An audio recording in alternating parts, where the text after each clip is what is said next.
We begin on the B1225, which is known as the High Street. This runs from Horncastle to Caister along the western edge of the Lincolnshire Wolds.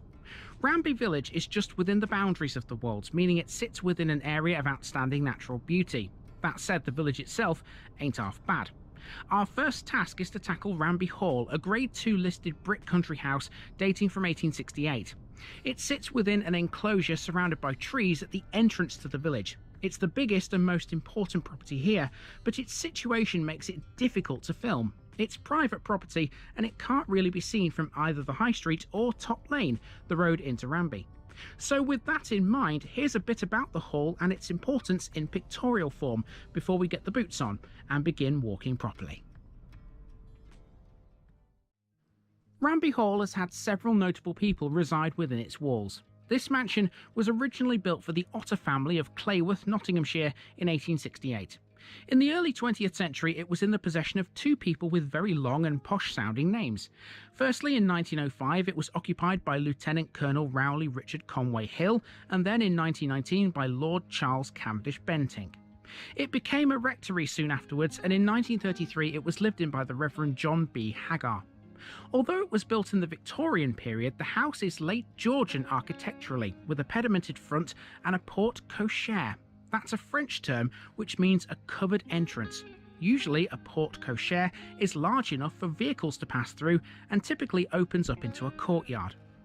Its small parkland includes a lake within the trees that surround it, and there's also a stable block built in the same pleasing yellow buff brick as the hall itself. The grounds also include a small dovecote, which is an added feature of interest. Now, let's go and see the village associated with this grand Lincolnshire property. Well, that's the hall dealt with. You can see it's behind those trees over there. Private property, can't do anything about it, so that's why you have the pictures and the information about it in that way. Now, the rest of the village is very easy. It's a linear village. Well, kind of a linear village.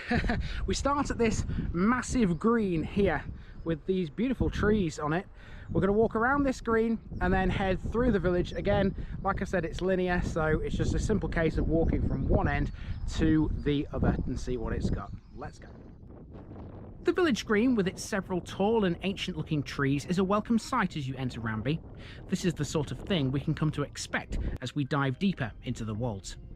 This western end of the village is pretty sparsely populated. There's a handful of cottages and other buildings, but Ranby will never expand out here. There's way too much high quality farmland for that. In total, Ranby has just 27 houses, 28 if you include the hall.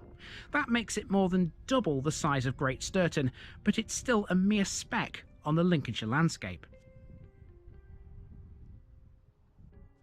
This lane, which leads north to Market Stainton, gives us our first look at the church. That's a ways away from the village and stands all on its own on a shallow hill. We'll drive up to that later. This is the view looking east across the Wolds. Somewhere across there are the villages of Gulsby and Asterby, two of Ranby's near neighbours. Heading through the village, we pass an old forge where at one time Ranby's blacksmith would have been hard at work. He would have likely made horseshoes, and that fact is backed up by the presence of an old stable block next door.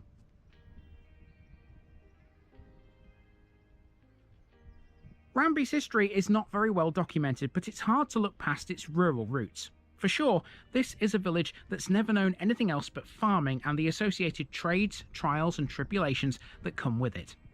The locals do hold a parish meeting, and I'm sure if they see my card on the parish notice board, they'll be thrilled that their village is now on YouTube. Mark it off.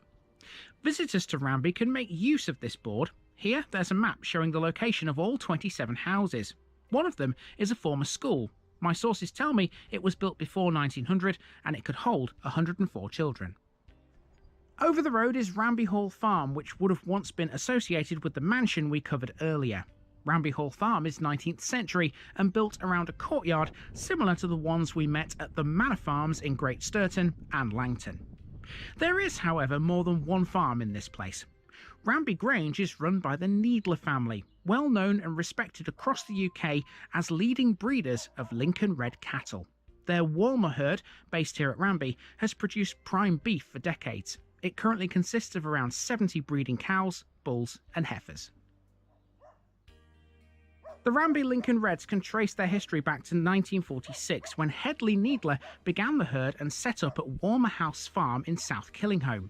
Warmer House and the land it stood on was bought for the development of the oil refineries in 1966, forcing them to move. Since 1970, the Needlers have been here at Ranby Grange. Now, far be it from me to talk ill of a Lincolnshire village, but I reckon the refineries did them a favour. South Killingholme is nice and all, but it doesn't have the picturesque views that Ranby does. Everywhere you look in this place, you're bound to get a good one. Well, didn't I tell you guys at the end of the West Lindsey series we hadn't finished with the Lincolnshire Wolds and there's still plenty of beautiful areas still to cover? I think that this is definitely one of the ones that goes up in the higher echelons of beauty, if you ask me. Look at this view here at the eastern end of the village. You know, I could stand there all day and admire that, provided the weather was okay. So, yeah, it's fantastic, isn't it? The Lincolnshire Wolds is one of the places to be in the summer and the springtime. Okay, now we're not quite done with this village yet, because even though we've walked from one end to the other, one big thing we haven't covered is the church, but it doesn't stand within the main village cluster. It's to the north. It's right on the parish boundary with Market Stainton, actually. It's only just in Ranby. Let's drive up there and have a look at it. To get to the church, we have to leave the main cluster and head up to Church Lane, quite a way away from the core of the village. The B1225 is an old Roman road in existence from at least the 3rd century, if not before. It begins in Horncastle and runs right up the western edge of the Wolds to the Humber at South Ferriby. The route follows an old trackway. Known as High Street, it's generally a ridgeway that in the central part of its course is followed by parish boundaries for continuously long distances. We have seen this road before, albeit in various fits and starts. It's the same road that passes through Nettleton Top, where the remains of Roman properties were found during excavations.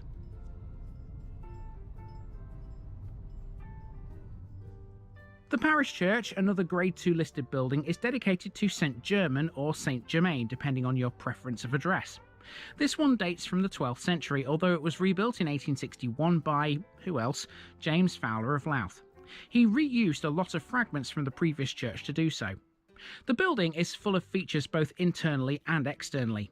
Looking at the tower, you might be able to spot some large ornate gargoyles of pigs and humans, which are of particular interest. The church isn't open daily, it's kept locked, and unfortunately it was so on this occasion. However, it is worth the effort to obtain the keys and take a peek within.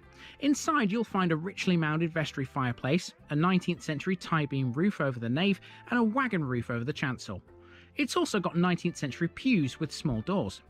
Also well worth a look are the pulpit and the octagonal stone font, which has cusped panels with flower heads and coats of arms. Don't underestimate the view from the churchyard here.